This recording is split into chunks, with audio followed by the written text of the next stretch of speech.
Bom, agora vem outra figura especial. Ele, Humberto Matos.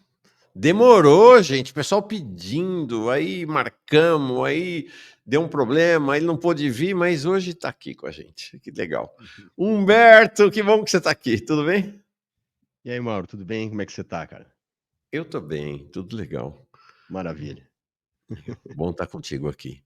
Ó, eu queria falar que assim, o Jones Manuel toda hora fala no canal dele de que eu assisto Humberto Matos porque ele sabe de economia, né? E Humberto Matos é um da turma nossa, dos web comunistas, Web comunistas, são os é web o que comunistas. mais manja de economia, então estou sempre acompanhando o Humberto. E aí, eu queria falar contigo sobre esta decisão do Banco Central, mais uma, da taxa de juros, né? A gente tem um cenário de elevação de taxa de juros que é realmente muito eloquente, né?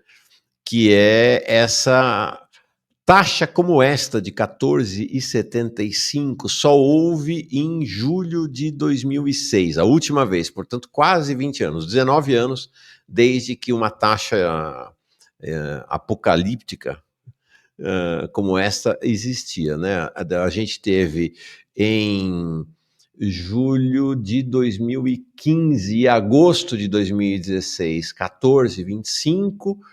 Aí, no governo, a partir do governo Temer, ela caiu muito, né? Durante a pandemia, ela chegou a 2% e voltou a subir novamente ao longo do governo Bolsonaro, pós-pandemia. E chegou em Lula, em agosto de 2022, ela chega a 13,75. Iniciou uma trajetória de leve queda e agora não para de subir, com 14,75. A justificativa do Banco Central, inclusive, a justificativa não. O Banco Central já disse que na próxima reunião vai subir mais. Né? Para a próxima reunião, o cenário de elevada incerteza, aliado ao estágio avançado do ciclo de ajuste e seus impactos acumulados ainda por ser observado, ou seja, né, o resultado da elevação continuada da taxa de juro, demanda cautela adicional na atuação da política monetária e flexibilidade para incorporar os dados que impactem a dinâmica de inflação. O comitê se manterá vigilante e a calibragem do aperto monetário apropriado será guiada pelo objetivo de trazer a inflação à meta no horizonte relevante e dependerá da evolução da dinâmica da inflação, em especial dos componentes mais sensíveis à atividade econômica. E no texto todo do comunicado eles dizem um desses componentes mais sensíveis é essa pavorosa, horrorosa mania dos trabalhadores quererem ter aumento de salário, né? Então, estão lá na lógica de estimular o desemprego, das projeções de inflações, etc, etc.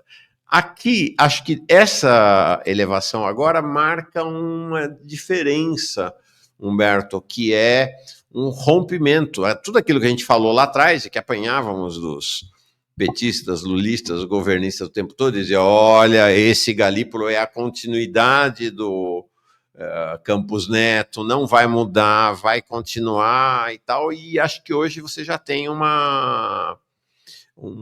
racha no campo governista de gente que continua apoiando, que continua com aquela história do guidance e tal, mas a CUT, por exemplo, rompeu. Né? A CUT soltou uma nota bem dura ontem, criticando acidamente a elevação. E até segmentos da mídia governista soltaram editoriais com crítica à condução do Galípolo. Queria uma avaliação tua, né? Não só desta elevação, mas desse cenário da política monetária do governo Lula.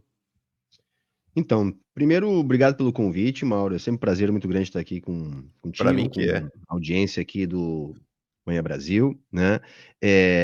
E é claro que a gente está atento a todas essas movimentações. Já tem bastante gente rompendo, muitos governistas que até então ainda relutavam em fazer uma crítica mais aberta, parece que começam a fazer uma crítica mais aberta. Eu acho que isso é bom para o debate, né? Uhum. Porque senão fica uma coisa muito acrítica e parece que é a gente que quer ser antipetista e não tem fundamento no que a gente está falando. O Galípolo, ele é uma grande decepção para mim. Eu conheci o Galípolo antes mesmo dele ser chamado, né, para participar da equipe econômica. Eu tinha ele como um desenvolvimentista, tá? Infelizmente, a maior parte dos desenvolvimentistas que se mantiveram ainda com algum discurso e alguma prática desenvolvimentistas que foram chamados para o governo acabaram indo para o BNDES. Então, o BNDES tem uma outra turma lá que eu achava que era mais ou menos a turma do Galípolo. O Galípolo parece estar sendo mais realista que o rei, né? Esse é o ponto. Desde o início, eu tenho achado ele muito deslumbrado. Parece que ele não tem a dimensão que ele, enquanto um representante de um governo que busca se manter com os votos da esquerda, ele tinha que estar ali numa posição de enfrentamento. Não é isso. Eu comentei aqui no canal, por exemplo, a subserviência da entrevista dele, que foi basicamente o que ele fez, né? O papo dele com o Malan foi horrível. Ele com o Pedro Malan lá no aniversário de 60 anos do Banco Central. Mauro, você colocou ali o gráfico mostrando a elevação da taxa de juros, né? E a desculpa para essa elevação da taxa de juros é sempre atingir a meta de inflação, né? A gente estourou o teto da meta, perseguir a meta de inflação, controlar a inflação é a desculpa, né? Mas se você achar o dado aí do mesmo período, tá? Onde começa esse novo ciclo de altas do Banco Central, e você avaliar a inflação, você vai ver que a inflação está subindo nesse período. Uhum. Entende? Então, assim, eles seguem com um ajuste de juros, elevando a taxa de juros, mas a inflação no período não parece estar dando muita bola para isso. É isso que eu estou querendo dizer. E é coisa que a gente está chamando a atenção aqui há muito tempo, que há sim uma pressão inflacionária, parte dela vem do mercado de trabalho, e essa sequer é uma pressão ruim, porque o que a gente está falando aí é o aumento do poder de barganha da classe trabalhadora, o Uhum. que eleva o nível dos salários. Então há uma disputa do mercado para aumentar o desemprego, como você bem falou.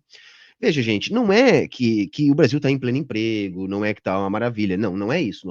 Eu sempre, quando eu falo disso, eu tenho que lembrar que eu estou comparando o Brasil com o Brasil mesmo, né, de alguns anos atrás. E se a gente fizer essa Uhum. comparação, houve sim um nível significativo do aumento do emprego. Tanto é que há uma pressão positiva sobre a renda. Isso também vai aparecer como inflação, mas aí a gente tem que entender, ora, não é uma inflação, é uma recuperação da renda do trabalhador, porque durante todo aquele período de pandemia, né, o setor de serviços é o que mais apanha e é o que mais tem dificuldade de se recuperar depois. Por quê? O Brasil crescendo 1%, não haveria recuperação do setor de serviços. O Brasil cresceu 2 anos 3%, o setor de serviços está recuperando perdas, e isso aparece como recuperação da renda, tá? Aparece Na isso como verdade, recuperação três da renda. anos, né, Exato. Beto? Porque o último ano do Bolsonaro também foi 3, né? Sim, então nós tivemos assim uma recuperação da economia. É que o primeiro ano, Mauro, assim, quando você tem uma crise econômica, é normal a economia capitalista dar um repique, entende? Uhum. E o nosso foi muito pequeno, e foi mais ou menos isso que aconteceu ali no último ano do Bolsonaro. Depois, o que que a gente vai ter? A gente vai ter o impacto mais significativo que vai resultar nesses 2 anos de 3% de crescimento do governo Lula. Um é a gastança do Bolsonaro para se reeleger, tá? Que isso vai ter um impacto no ano seguinte, no caso, no primeiro ano Lula, e Uhum. depois a PEC da transição, que vai ter um impacto no segundo ano Lula, né? Então, são dois elementos que nós não temos para este terceiro ano Lula, tá? Então, é Uhum. uma coisa que nós vamos ter que avaliar como é que vai ser o crescimento. Eu acho difícil de sustentar os 3%, tá? Não é impossível, porque ainda tem margem para gastos extraordinários, e é isso que o governo está procurando fazer, nessa política de tentar agradar dois senhores, né? Mas o ponto que eu quero chamar a atenção em relação à política de juros é, para além da pressão dos salários, a nossa inflação é um choque de custos, Uhum. que não pode ser combatido com taxa de juros. É inócuo. E em alguns casos pode agravar, porque pode jogar ainda mais pressão de custos. Com o aumento do custo de captação das empresas, isso é repassado sobre os salários, isso gera, sobre os salários e sobre as mercadorias, isso acaba gerando ainda mais inflação. Então é quando o remédio, na verdade, aumenta o problema, tá? E eu acho que nós estamos nesse quadro. Porque, como eu disse, nós estamos numa escalada forte de juros, né? O Galípolo, querendo ser mais realista que o Rei, diferente do Campos Neto, não aumenta 0,25, ele aumenta 0,50, né? Já para conseguir domar, né, a inflação, né? Sim. E aí, são dois pontos. Primeiro não está surtindo efeito, porque a inflação não está caindo, mesmo com o choque de juros, há uma pressão externa muito grande, o mundo está se reorganizando, os países estão levantando barreiras comerciais, há uma carestia no setor de alimentos no mundo inteiro, nós não temos nenhum tipo de política de segurança alimentar, o que faz com que a nossa produção seja destinada para o estrangeiro, né? A gente fala do nosso agronegócio, nosso agronegócio é agroexportador, né? Então, não adianta você subsidiar juro com plano safra se você não tem nenhum tipo de política que segure os preços diante desse choque internacional de preços, né? Então, que nem eles fizeram ali, aumentar, aliás, reduzir tarifa de importação, não resolve nada agora neste momento da conjuntura Sim. global. Então, o que eles tinham que fazer era botar um imposto de exportação, mas aí teria que mexer com interesses poderosos, e não é essa via que o governo normalmente faz, né? A gente sabe muito bem. Então, aí qual é o ponto? O ponto está havendo uma elevação da taxa de juros forte. O Brasil já tem uma das maiores taxas de juros real do mundo, tá? Não parece estar surtindo efeito sobre a inflação. E há um risco. Qual é o risco? De uma reversão muito rápida. Porque o governo está tentando acabar com a atividade econômica via taxa de juros, e para que isso se transforme num prazo de 2 anos, numa crise econômica, não é difícil. A gente está plantando, está semeando uma crise. Por quê? Porque a gente está pegando um momento onde a economia vinha se recuperando da pandemia, no sentido de recuperar nível de investimento, e quando isso começa a acontecer via a recuperação do mercado de trabalho, da renda e da demanda, portanto, o governo começa a apertar muito forte nos juros, o que compromete o endividamento das empresas. Eu vivo chamando atenção no canal, hoje as nossas empresas gastam mais com juros do que com investimento. Isso é uma bomba relógio, sabe? Não tem como sustentar isso no longo prazo. E com a elevação da taxa de juros, isso fica ainda mais grave. Então, eu não só tenho medo da gente não conseguir manter o crescimento, como eu tenho medo rapidamente disso se reverter numa crise econômica, que eles consigam o aumento do desemprego e que o endividamento das empresas comece a produzir um efeito cascata na economia, né? A gente já viu isso outras vezes na história. E mais uma coisa, Mauro, há uma chantagem permanente, né, do mercado, da Febraban, da Faria Lima, sobre a política econômica do governo. Uma das maneiras deles fazerem a chantagem é com o Boletim Focus, que é uma das ferramentas utilizadas pelo Banco Central para dar um indicativo da política monetária, da política fiscal, mas o outro é a taxa de juros praticada no mercado. Por quê, Mauro? Porque a taxa Selic é a taxa básica de juros. Uhum.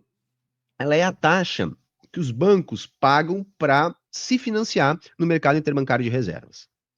Ela não é a taxa que a gente paga quando a gente quer pegar um empréstimo.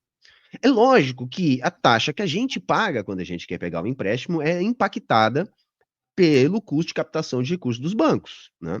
É evidente que existe essa correlação. Porém, nem sempre há uma forma onde essas coisas elas estão caminhando juntas. Hoje, o que a gente está vendo? Da mesma maneira que há uma elevação da taxa básica de juros, a Selic, a taxa longa, tá, ela vem caindo. Hoje, a taxa longa de juros no Brasil, que é a que a gente paga, ela é menor que a taxa básica, tá? E o que isso quer dizer?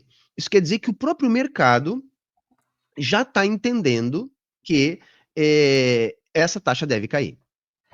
Que ela não é Entende? sustentável, sim.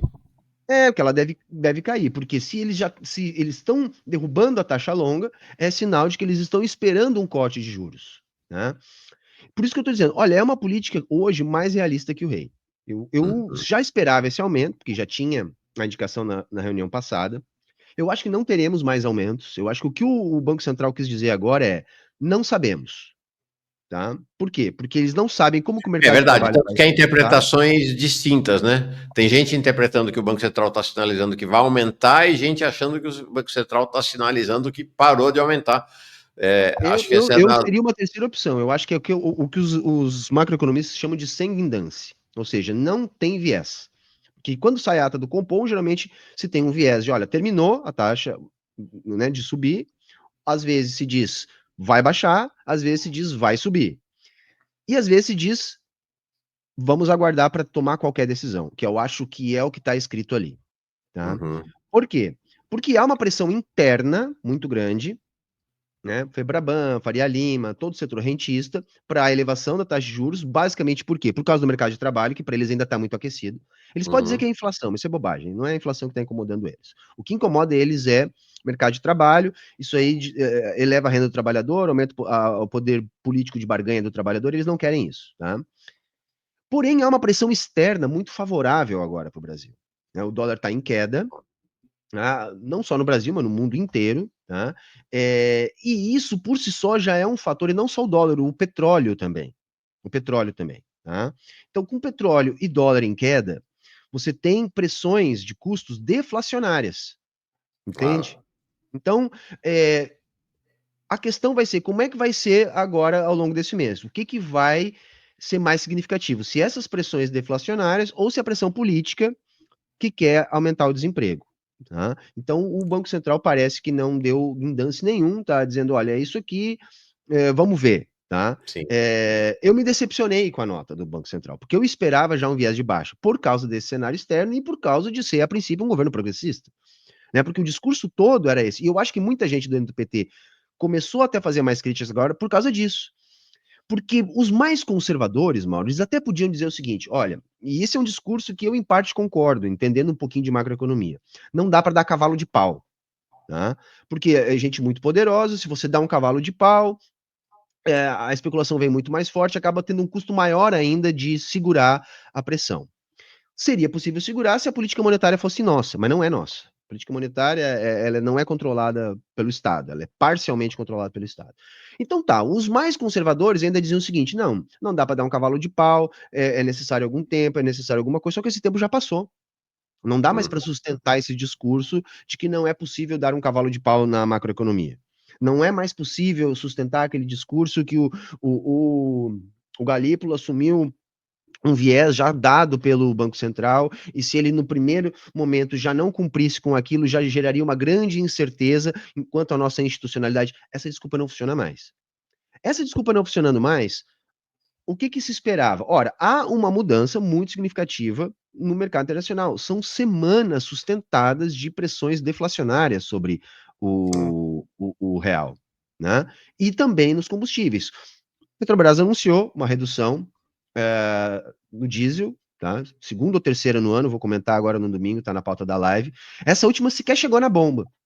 Essa última Uhum. sequer chegou na bomba, tá? Porque como nós perdemos a distribuição, né? A Petrobras não tem mais distribuição. Mesmo com a redução do preço do diesel, isso acabou não chegando na bomba. Mas por quê? Porque há uma pressão deflacionária também sobre o petróleo. Agora era um momento que qualquer política monetária e fiscal um pouco mais arrojada teria para botar o dólar a R$ 5, talvez Uhum. menos. Que há uma pressão favorável no mercado externo, por causa das burradas do Trump e a briga dele com a China e a habilidade da China de mostrar para o mundo que não precisa do sistema dólar, né? Se for essa a briga que o Trump queira levar até últimas consequências. Então agora era a hora que a nossa taxa de juros está alta e o dólar está caindo, entrar vendendo o dólar. O Banco Central agora era uma hora de entrar vendendo, acelerar o processo de leilão e jogar o dólar lá para 5 conto, para baixo de 5 conto. Se isso acontece, aí você soma isso a uma política um pouco mais arrojada na Petrobras, uma vez que também ainda há uma política de distribuição de dividendos absurda na Petrobras, que está matando a nossa capacidade de investimento na empresa, se a gente reverte isso, investe um pouco mais e baixa um pouco mais o preço do petróleo para o nosso mercado interno, nós teríamos uma grande conjuntura deflacionária no Brasil, tanto de dólar quanto de combustíveis. Se a gente Uhum. derruba mais uma vez o preço do diesel, por exemplo, e se a gente conseguisse fazer isso chegar na bomba, né, nós teríamos ainda um impacto de encadeamento muito forte, porque toda a nossa produção é escoada via diesel. Então, diesel e dólar são dois indexadores muito poderosos na nossa economia e nós estamos, dada uma conjuntura internacional, num momento favorável. Isso pode mudar rapidamente, né, Mauro? Por isso que eu digo, nós não podemos perder essas oportunidades, entende? Não, e num cenário internacional, você vê, a China reduziu a taxa de juros essa semana. Reduziu fortemente a taxa de juros e, ao mesmo tempo, desse é o tema que nós não falamos ainda, né, vai aumentar, acho que em meio ponto percentual, a projeção de déficit público. Né? O déficit público lá está em 2,5, já há 5 anos consecutivos, né, e parece que vai aumentar em meio ao 0,25. Os Isso não é Estados problema Unidos algum. só não derrubou a taxa de juro porque tem o Trump. Mas a lógica do Fed era de redução da taxa de juro, né? E o Trump, inclusive, está pressionando para derrubar a taxa de juro, mas o presidente do Fed falou: com um maluco desse aqui, cautela, né? Vamos O com caso dos Estados calma. Unidos é muito grave também, porque o que acontece? A economia dos Estados Unidos não consegue conviver com essa taxa de juros. Tá? Por quê? Que O para sistema eles é bancário muito dos Estados alta, né? Unidos 4,5, né? assim, eles não conseguem conviver com isso, por quê, Mauro, tá? É, os Estados Unidos conviveu com juros muito baixos por muito tempo. O sistema bancário dos Estados Unidos passou a se financiar desta maneira. Quando você provoca uma elevação da taxa de juros, você desarranja todo este mercado, porque os bancos quebram. Quebram, ainda coisa de 2 anos atrás eles seguraram, claro que agora eles salvam os bancos. E está de novo diante de um risco sistêmico. Sendo que o setor bancário dos Estados Unidos, então, pressiona muito por uma queda da taxa de juros. A questão é que, com o nível de inflação que eles estão, eles não conseguem fazer isso. Tá? Então, eles estão numa situação muito difícil, eles precisam reduzir taxa de juros, mas, ao mesmo tempo, isso agora é impossível e o Trump ainda atrapalhou muito mais isso. Quanto à questão da China, o problema é esse, né, Mauro? Assim, por mais que a gente queira falar mal da China, a China ela tem um sistema econômico que é praticamente imune a isso, porque eles controlam completamente a sua macroeconomia. Então, eles têm controle de capitais, eles têm controle de câmbio. Então, eles podem aumentar o déficit sempre que eles quiserem. Não, isso não produz risco sistêmico. Eles conseguem manipular tanto o déficit quanto taxa de juros a fim de atingir o nível de crescimento necessário que eles planejam na sua política de longo prazo. O Brasil não controla a sua macroeconomia, né? Uhum. É isso que a gente tem que fazer, tem que ter essa visão. Ah, Humberto, tá dizendo que não dá para fazer nada? Não, não é isso que eu estou dizendo. Eu estou dizendo que a gente teria que pegar o pouco que a gente controla hoje, dessa macroeconomia, e fazer alguma coisa, enfrentando. Nós jamais vamos poder fazer o que a China faz enquanto a gente não tiver todos os aparatos que a China tem. Mas o governo já indicou toda a diretoria do Banco Central, mesmo que exista um piloto automático em função da legislação que amarra o nosso Banco Central, tá, Mário? Tá, Mauro? Assim, a gente não pode, por exemplo, não tem controle de capitais no Brasil, as ferramentas de política monetária do Banco Central são altamente limitadas por lei, né? Então, o que o Banco Central pode fazer no Brasil teria que primeiro ser mudado na lei, para que o Banco Central pudesse fazer o que o Banco Central faz na China. Então, não dá para fazer o que a China faz, mas daria para fazer muito mais do que a gente está fazendo, tá? Uma das coisas que a gente imaginava, até os mais conservadores, tá? Que estavam até agora sem criticar a política econômica do governo PT, era aumentar a taxa de juros, isso já estava dado, todo mundo sabia que ia acontecer, mas dizer, na próxima nós vamos baixar. E o que veio foi, na próxima a gente não sabe, vamos avaliar, tá? Então, assim, o pessoal agora resolveu dizer, não, peraí, só um pouquinho, né? Até porque Uhum. a água tá batendo na bunda, gente. Se Pois é. não houver resultado, o Lula não se reelege. Então a turma que vai buscar mandato de novo na Câmara dos Deputados já está começando a chegar. Tá, mas peraí, vocês vão levar isso até quando? O que vocês querem? Vocês querem perder a próxima eleição? Aí a coisa começa nesse sentido também. Mas porque a gente tem, né, duas grandes possibilidades de intervenção estatal macroeconômica, né, na dinâmica da economia, que é a taxa de juros, a política monetária, Banco Central, e a política fiscal. E me parece uma lógica completamente doida, né? Você está botando o pé no freio na economia, tanto na política fiscal quanto na política monetária, né? A Simone Tebet aí dando declaração de que, bom, a Haddad só fala em arcabouço, em preservar o arcabouço, agora já está a pressão dos bancos que a dívida pública está muito alta, que precisa cortar a dívida pública. Simone Tebet prometendo que assim que acabar, jurando que assim que fechar as urnas no segundo turno, vem um pacote fiscal ainda mais agravante. É o buraco, né? É o buraco. Esse é a ideia, né? O sonho é esse, porque Se você não tem controle sobre o orçamento público, você não tem controle sobre a máquina pública. Então não interessa quem é o presidente, né? Uhum. É isso que eu digo. Esse é o grande objetivo, tá, da nossa classe dominante, da nossa burguesia. Impedir qualquer governo de fazer qualquer coisa, tá? E a questão é, enquanto não houver enfrentamento, vai ser isso mesmo, entende? Uhum. Só que hoje, é o que eu falei há poucos dias atrás também. O Lula, na sua primeira passagem, ele conseguiu porque a conjuntura era brutalmente diferente.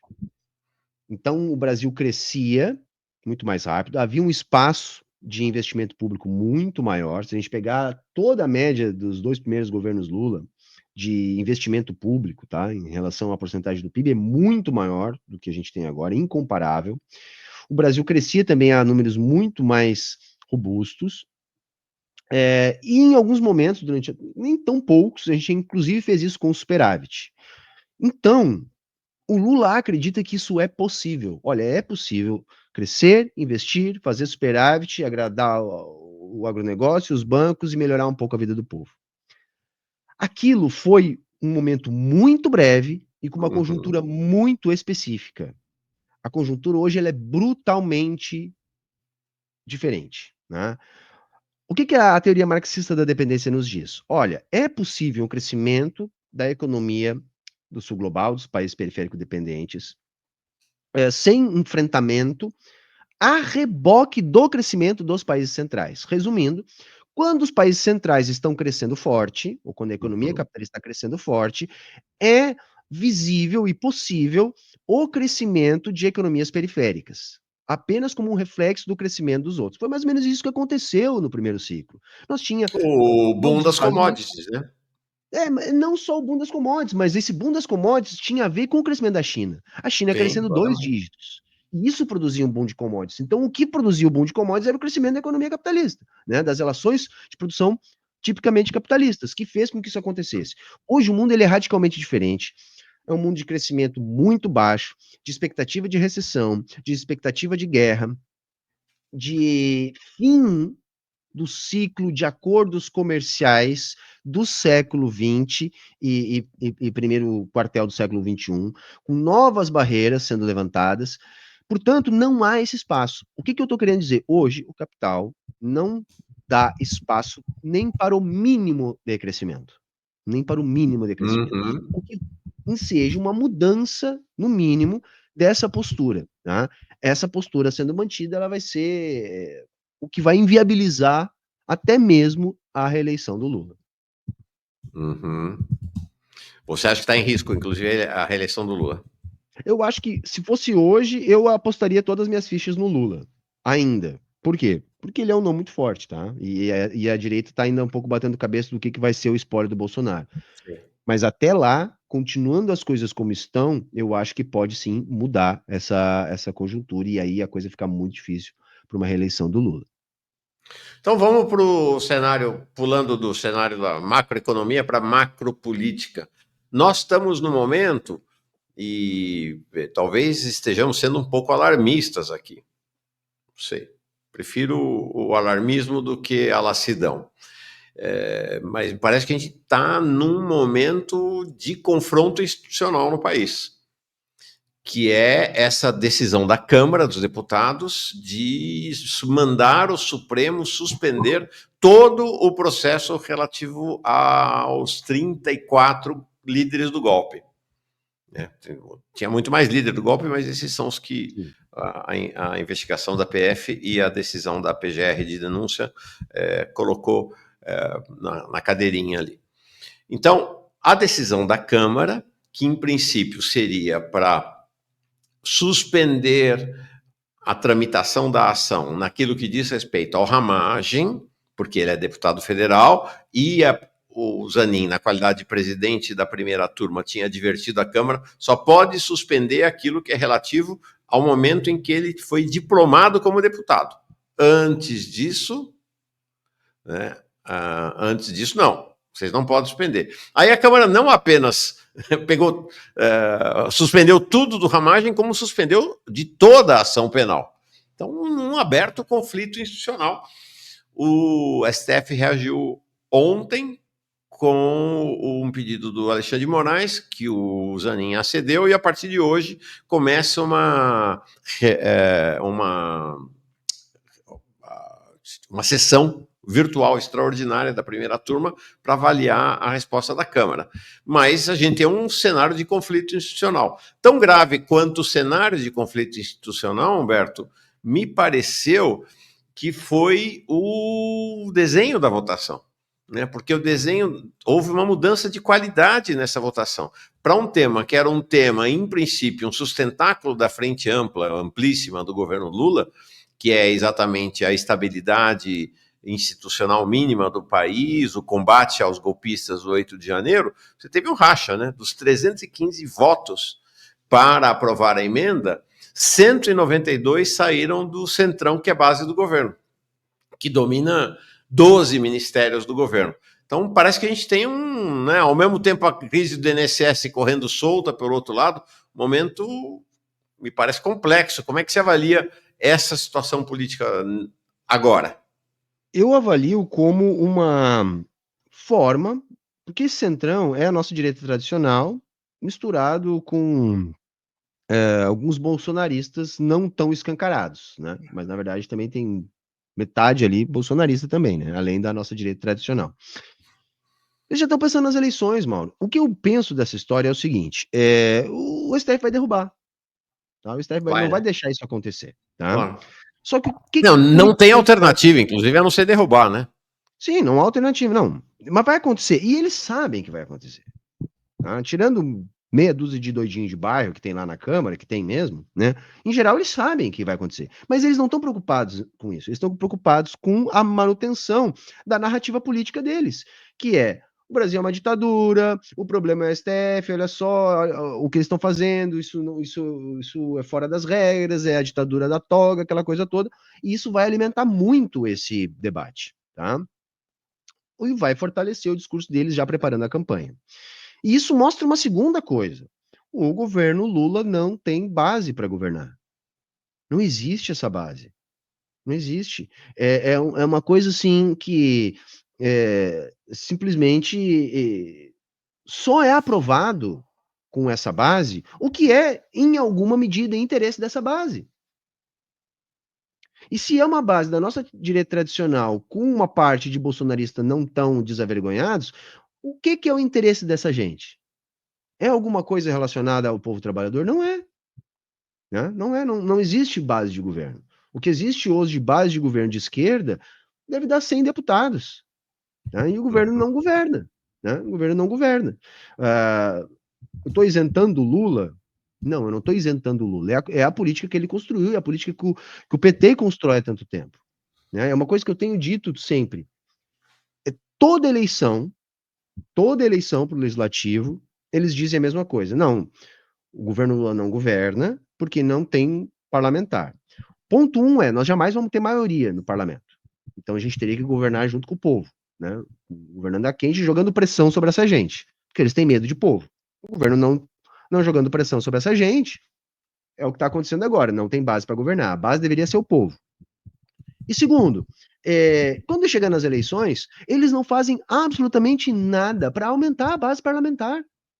É um salve-se quem puder para reeleger os mesmos que estão lá há 20, 30 anos, e que a maior parte deles faz um bom trabalho e tal, etc. Eu não quero aqui estar criando caso, tá?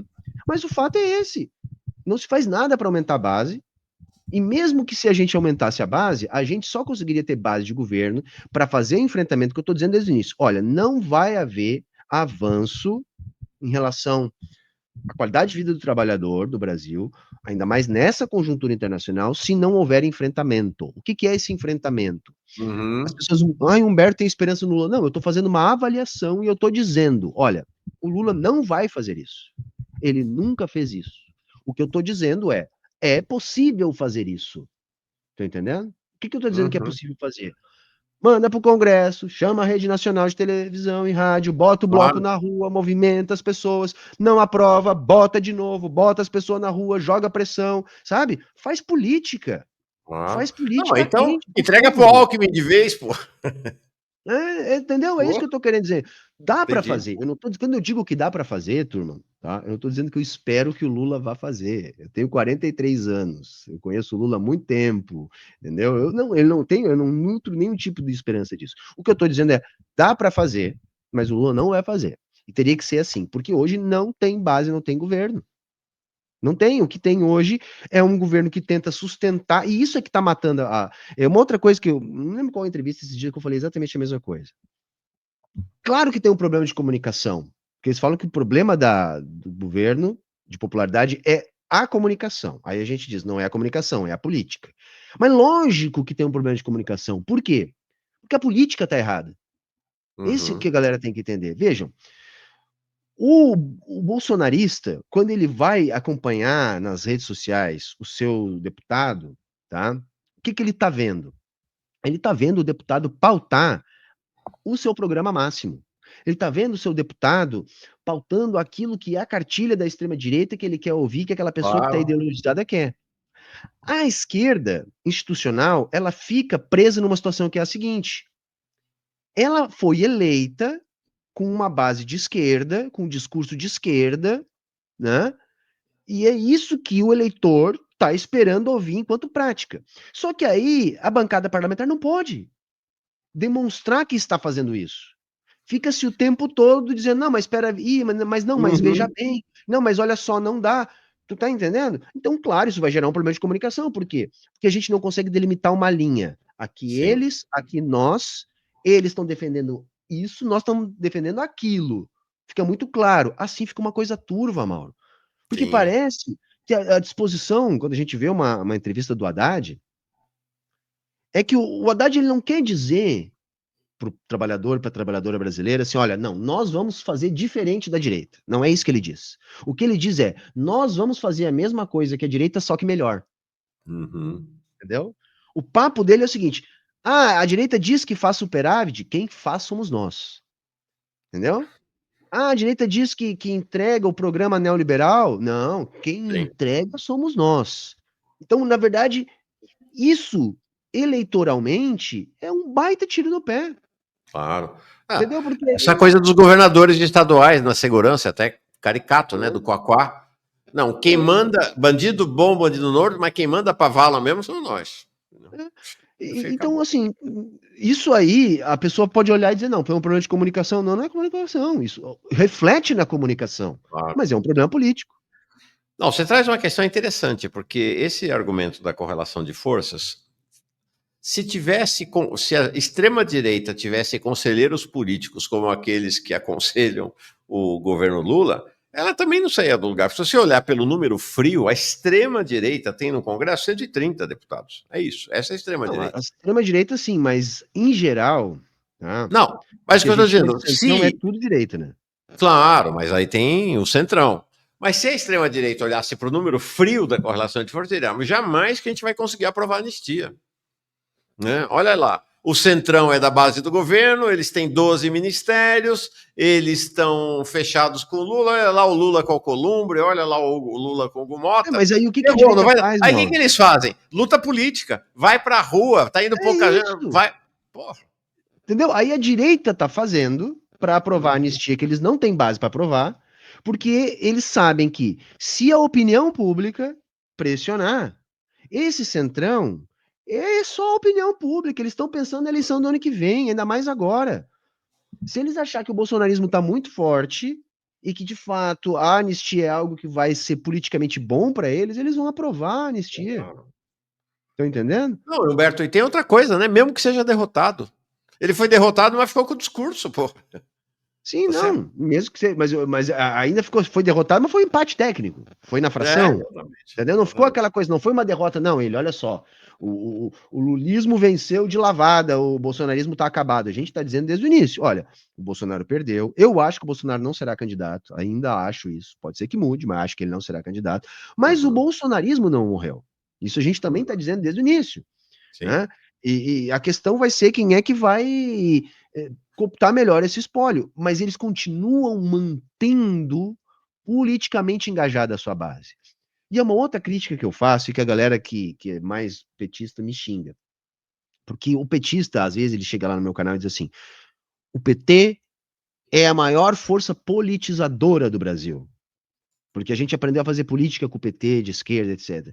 E eu digo rigorosamente o oposto. O PT é extremamente despolitizador. Por quê? Porque ele ganha a eleição e imediatamente ele desmobiliza toda a politização produzida na eleição. Porque ele precisa disso. Porque se essa Sim, base se mantém politizada, essa base vai olhar e vai dizer, mas peraí, você não disse que ia acabar com o teto de gás? Como é que tem o teto de gás agora? Mas peraí, você não disse que a taxa de juros alta era ruim? Como é que você está aumentando a taxa de juros agora? Então é melhor despolitizar. Então, se a pessoa deixar de prestar atenção na política ao longo do governo e prestar atenção no BBB, melhor. Vamos tratar de outras pautas, né? Vamos falar de coisas mais desconstruídas, sei lá, entendeu? E aí nós vamos olhar para aquilo que é a política que está sendo sim. feita, tá? E agora a gente está vendo o quê? E não é de agora, já são anos, e por isso que a direita está forte assim, a direita mobilizando bases políticas ao longo não só das eleições, mas de todo o período, né? E aí depois as pessoas querem saber por que que é uma tendência, né, do brasileiro médio despolitizado tá com a direita, pelo menos, né, sem colocar em pormenores. Porque quando a gente bota em pormenores, ninguém na classe trabalhadora, quase ninguém é direita. Quando você explica o que que é, você defende isso ou aquilo. A pessoa vai dizer que defende políticas de esquerda. Ah, mas você vota em quem? Aí diz um político de direita, né? Tem isso. Humberto, olhando para o futuro, então, me parece que a gente está numa quadra histórica que está se encerrando, que é a quadra de dois dos maiores líderes populares da história recente do país, que é Lula de um lado e Bolsonaro do outro. Né? E esse embate que deveria se repetir agora em 2026, aparentemente não se repetirá, porque Bolsonaro vai ficar fora do jogo. Se for, se continuar indo as coisas como pelo ritmo normal, em tese ele está fora do jogo em 2026. Né? Então, e aí e a última rodada para os dois, né? O Lula vai estar com 79, o Bolsonaro é mais jovem que ele, mas está estragado, né, de saúde. Então, também é a última chance dos dois. Então, Bolsonaro não vai ter. E Lula não se sabe se vai ter, né? Porque o próprio Lula tem dito que vai ser candidato, quer ser candidato, se a minha saúde permitir. Né? E a velocidade, né, do envelhecimento e da precarização das condições de saúde num corpo de 78 anos, né, ele está com 79 agora, né, vai estar com 80, 81, ela é maior, então, né, ele teve esse acidente, enfim, tem questões. Mas como é que você vê esse cenário num cenário de Lula com extrema-direita sem Bolsonaro e um cenário de extrema-direita sem Bolsonaro e sem Lula também, né? Que também é um cenário possível, né? Eu acho que nós vamos entrar, tá? Dada o nível de organização da nossa classe trabalhadora, tá? Nós vamos entrar num período de maior hegemonia da direita e da extrema-direita, tá? Eu acho que o Lula tem chance de ganhar a próxima eleição, não é fácil. Sequer a gente tem a certeza que ele será candidato, como você falou. Mas vamos pensar na perspectiva petista, na melhor perspectiva, que é Lula se candidatando e se elegendo, né? Vamos dizer que essa seria a melhor perspectiva petista. Então, vamos imaginar esse cenário, né, para o bem do argumento. Uhum. Mas mesmo que isso aconteça, eu não imagino que o Lula sobreviva politicamente depois disso. Então, na melhor das hipóteses, a partir de uma perspectiva petista, é o último mandato do Lula será o próximo. E eu não vejo hoje na esquerda nenhum grupo capaz de fazer a disputa com a direita.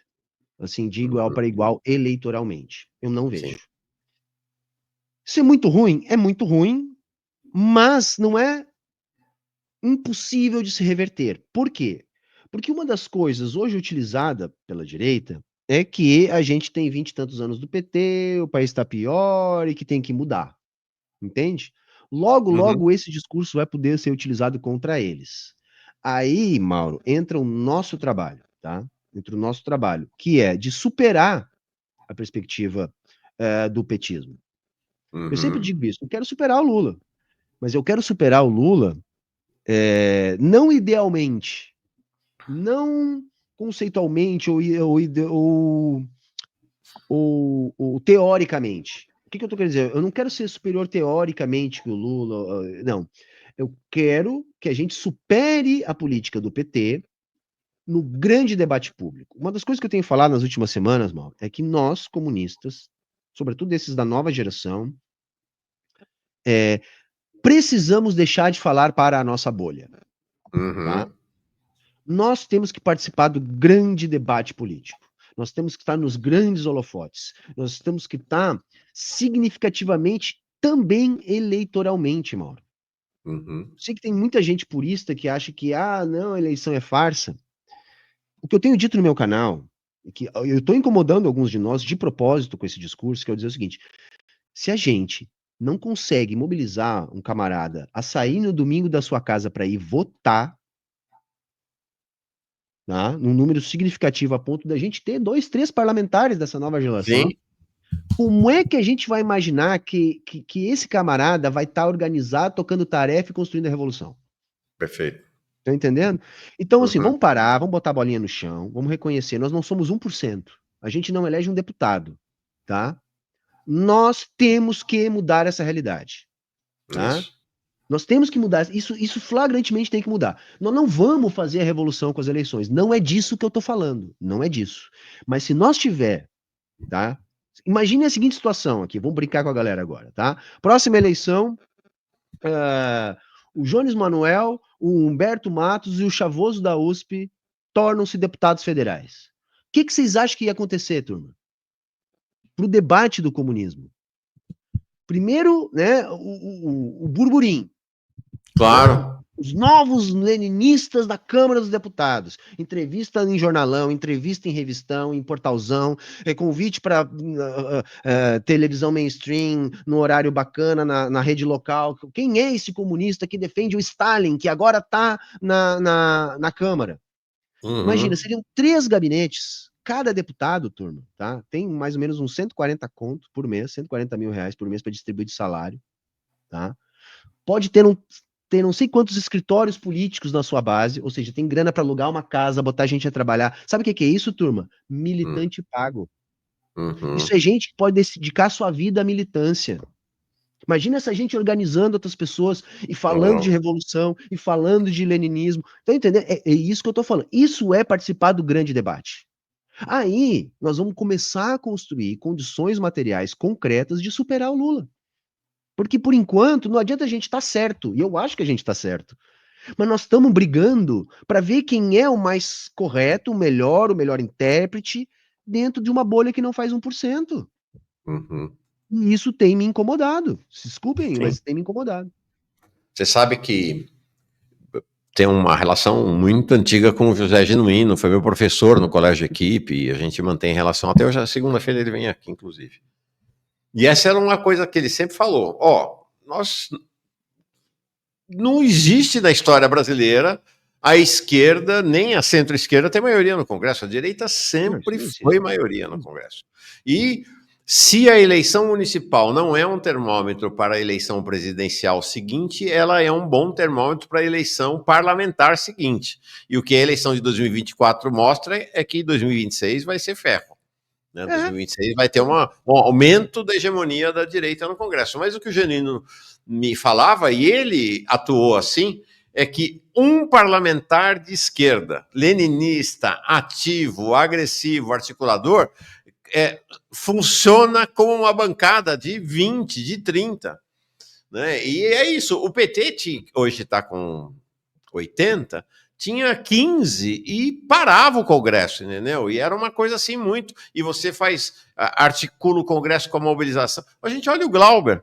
Né? O Glauber é um exemplo, né? E olha que o Glauber não é assim o melhor exemplo de um militante de esquerda organizado e tal, mas ele, olha o que ele causa no Congresso, né? Então acho que você traz, imagina um Jones Manuel, você e o Jones Manuel lá no Congresso Nacional. Porra, não, o entendeu? pessoal no chat aqui dizendo, mas o Glauber, o Melchiona, gente, são excelentes camaradas. Excelentes camaradas. Não é que a gente não tenha camaradas lá com excelentes trabalhos, tá? Eu acho que o Glauber é um cara fantástico, o Melchiona é Sim, uma mulher fantástica. E a temos Sâmia, outros bons também, tá? claro. Quantos mandatos o Glauber tá lá? A Fernanda já está no seu segundo mandato federal, mas muito tempo já vereadora, entende? Isso. eles não soam como uma novidade política, gente. E outra, eles são poucos. Mas porque tem 2, 3, não dá para ter mais 2, 3? O que eu estou querendo dizer para a turma é que nós precisamos criar um fato político de uma nova política, algo que represente um movimento, né, que não está atrelado a esses antigos grupos. Eu não estou, por favor, desvalorizando o trabalho desses nossos lutadores. Não é isso, tá? Não é isso. O Mauro acabou de dizer, muitos desses, Mauro, que lá atrás eram do PT e eram 15 e faziam muito barulho, estão lá até hoje. Mas já não fazem esse barulho. Justamente porque já estão lá há 30 anos.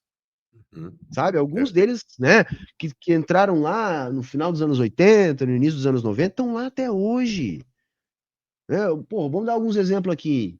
Aqui no Rio Grande do Sul, o Paim, senador.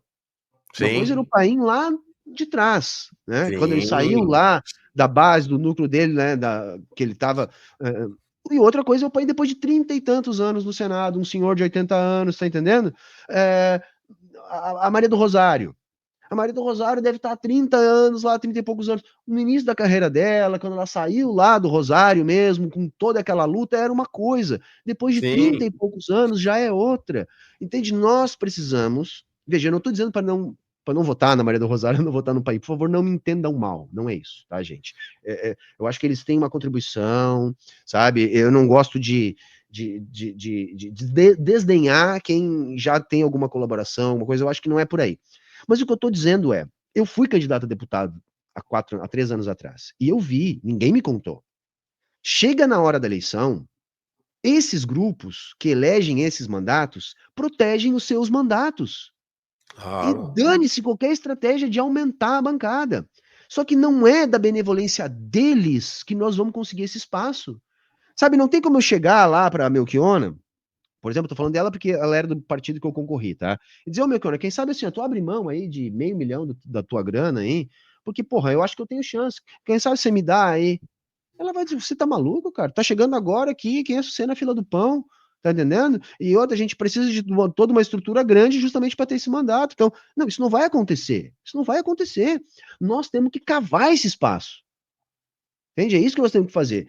E eu penso que uma tarefa, agora, próximo da eleição, que nós já estamos entrando num período que a eleição vira o grande debate, né? Que a gente já pense em estratégia para melhorar, em relação ao que nós fizemos há 4 anos atrás, tá? Há 3 anos atrás. Eu acho que é por aí. É isso aí, deixa eu ver. Muitos comentários. Você causou aqui, viu, camarada? Você causou, causou. O Renato Zaya diz: convidem o Humberto para fazer um quadro de economia no Farol Brasil. Ele é fera demais e merece ter mais espaço. Não, o Humberto vem toda semana, se quiser, mas ele tem o canal dele, né, gente? Vamos prestigiar o canal Humberto Matos, é fundamental. Tem que pagar o leite das crianças também, né? E hoje, meio-dia, tem estreia, hein? Agora eu saio Opa! daqui, tem estreia lá no canal meio-dia. Então, ó, eu vou ler os comentários e a gente vai encerrar que o Humberto vai se preparar lá para estreia. Quer dar um spoiler do que vem aí? Não, hoje Meio-dia? nós vamos discutir hoje ao meio-dia o que fizeram o 1% mais rico para ficar como 1% mais rico, né? Será que eles Ah, empreenderam? Será que eles herdaram? É isso que nós vamos escutar hoje. se eu assistir, será que é um bom caminho para eu chegar no 1% mais rico? Creio que não, Mauro. Não, não vou te causar uma falsa expectativa aí, não. Aqui a Rita Santos. Salve, camarada, professor Humberto, sempre claro e cirúrgico. Humberto, o que você pensa se os comunistas devem participar das eleições? Ele já respondeu, claro, sim, fundamental, urgente, né? Como disse Humberto. É viável um partido comunista chegar ao Congresso por via eleitoral? A segunda parte da pergunta me parece mais interessante, que a primeira é sim, Isso. sem dúvidas, né? A gente precisa, Uhum. inclusive eu já falei sobre isso. Os partidos verdadeiramente comunistas, meus camaradas, eles normalmente são impedidos de ocupar esses espaços. Se não de maneira explícita e integral, de maneira a dificultar tanto isso que na prática isso fique quase impossível. Isso quer dizer que a gente não deve continuar fomentando os nossos partidos verdadeiramente comunistas? Não, mas a gente precisa ter esse entendimento, tá? Então eu acho que o que eu chamo de partido verdadeiramente comunista, tá? Eu tô falando assim do projeto PCBR, eu tô falando da UP, são esses partidos, tá? Uhum. Esses partidos, eles não participam. de debates públicos, oficialmente, só se forem convidados, não há uma obrigação de serem convidados. Não tem tempo de TV. E a verba do fundo eleitoral deles, embora exista, ela é muito, mas muito inferior, é incomparavelmente inferior à dos outros. Isso na prática te tira do jogo, tá? Na prática te tira do jogo. Vamos pensar o seguinte, para que a gente eleja um deputado pela UP em São Paulo, por exemplo, né, que já tem o seu registro eleitoral, o PCB ainda não tem, o camarada tem que fazer 400 mil votos, daí para cima, tá? Gente, quem faz 400 mil votos tá entre os mais votados, se não for o mais votado do estado. Uhum. E como você vai ser o mais votado do estado se você não aparece na TV, se você não aparece em Sim. debate, se você não tem dinheiro? Desculpa, galera, tá? Mas eu tenho que falar isso. Assim, eu não vou tapar o sol com a peneira porque eu gostaria que fosse diferente. E aí, então, o que que eu defendo para as próximas eleições? Que a gente converse entre nós e se divida. Se divida em que sentido? Eu acho que alguns de nós devem se dedicar a esse espaço a fazer os nossos partidos verdadeiramente comunistas crescer, tá? E aí vai depender do lugar, do nome, da pessoa, da conjuntura, né? Do que é mais interessante para aquele estado específico, para aquela figura política específica. Alguns de nós devem sim ser candidatos pelo P, vai? Tá entendendo? Mas Uhum. eu acho que sim. Acho que alguns de nós que tiverem espaço e de repente conseguir uma vaga em algum partido da esquerda institucional, mas que tiver espaço, eu acho que sim, que deve disputar também. E que nós não podemos ter esse purismo. Vai depender da conjuntura. Resumindo, me perguntaram isso lá no canal, mano. Sério, Humberto, poxa, tu fez 8 mil e tantos votos com 20 e poucos mil reais, né? Então, tu tem que ir de novo. O que que eu disse? Eu não tenho, por enquanto, nada alinhavado, mas se aparecesse um partido e dissesse, Humberto, ó, nosso partido aqui tem chance, tá? Porque tem fulano, ciclano, beltrano. Nós vamos te dar um fundo eleitoral condizente com uma campanha que dispute para ganhar. Nós não vamos te tirar da televisão, tu vai ter lá o teu espaço. Ou seja, nós não vamos te dar muita moral, mas nós não vamos te atrapalhar e vamos te dar as condições mínimas. E aí eu tô falando de dinheiro, tá, galera? Vamos falar sério. E o que é Uhum. dinheiro para se eleger deputado federal? É de meio milhão para cima, tá? Vamos entender, é assim, tá? Se aparecesse, não apareceu e nem eu tenho expectativa que apareça, tá? Mas se aparecesse isso para mim, mas vai ser, sei lá, qualquer partido que tenha chance, sabe? Qualquer partido, pelo menos minimamente de esquerda, né? Eu iria ser candidato. Se me dissessem assim, olha, Humberto, é isso, e eu fizesse cálculo, poxa, eu vou poder alugar uns 15 carros, vou ter uns 3, 4 comitê eleitoral, vou poder botar um bloco na rua, vou poder pagar impulsionamento na internet. A galera fala, por exemplo, vocês viram quanto é que a turma do MBL gastou só de impulsionamento na internet na campanha para vereador? Lá, Uhum. a Eleitorazo, se não me engano. Coisa de 200 mil reais, só de impulsionamento na internet. Uhum. Nós estamos falando de uma campanha de mais de 1 milhão para vereador em São Paulo. Ah, como é que eles se elegem a gente não? A gente vai pra guerra com 20 mil, gente. Mas Tá entendendo? Então, eu digo, se aparecesse, certo? Olha, Humberto, assim, não, tudo bem, azar, vamos esquecer tudo que tu falou do Lula, tá? Nós vamos aqui, mas tu pode concorrer aqui com a gente, tá? Nós não vamos te dar muita moral, mas te deixa aqui. Mas vamos te dar a grana e tu vai ter o teu espaço. Eu ia pedir pro meu público, galera, entendam, mas nós precisamos ter gente lá, tá? Uhum. Mas eu acho que Legal. não quer dizer que todos tenham que fazer isso. Tem que avaliar caso a caso. Né? Como é que é em Pernambuco? Será que não é mais vantagem tentar fortalecer um partido, né, montar o PCBR mesmo, fazer alguma coisa? Como é que é em São Paulo? Como é que é no Espírito Santo? Como é que é no Amazonas? Como é que é no Mato Grosso? Entendeu? Eu acho que cada lugar a gente tem que avaliar e ver o que, que é mais interessante. Que a gente teria que Uhum. se dividir. Tá? Essa é a Perfeito. minha Legal. opinião. Tem uma proposta. Tá na mesa a proposta. Tá na mesa. Legal. Gostei. Bruno Pereira. Nem Requião tancou o PT. Lula só apoia os políticos dos partidos conservadores e da base centrista e sabota figuras mais da esquerda, como o Requião. Rita Santos foi na carótida. O Flávio Azevedo de Lima diz: muita força e boa sorte aos camaradas. União entre os comunistas seria fundamental para um eventual sucesso eleitoral. Legal. O Sapo Cururu Se conseguirmos eleger, fazermos a revolução. Está otimista, está otimista. Jimmy Bro, tá sempre com a gente aqui. Legal, Jimmy. Esquerda radical tem que se colocar publicamente como a verdadeira alternativa para mudar tudo que está aí. Canalizar a justa revolta do povo trabalhador. Legal. O Marcos Vinícius Humberto é um dos maiores intelectuais da esquerda. Concordo. Legal. Que isso, obrigado. E a Margarete Gonzato, que manda o apoio dela através de um super sticker. Humberto, aluguei você demais. Você vai entrar ao vivo. Você vai entrar ao vivo, é isso? Daqui a pouquinho? Não, eu não entro ao vivo, é gravado, mas eu entro ao vivo no chat. Eu acompanho o chat, então... eu modero o chat, eu interajo com a galera lá no chat. Vou te liberar para você fazer um pequeno lanche antes, então, de entrar aí no chat. Obrigado demais. Vamos marcar mais vezes. Até para, na medida que vamos avançando em 2025, a discussão sobre estratégia eleitoral para a esquerda radical vai ser fundamental. Vamos fazer essa conversa aqui mais vezes, tá bom? Obrigado, Mauro. É sempre um prazer enorme estar aqui. Gostei demais. Abração.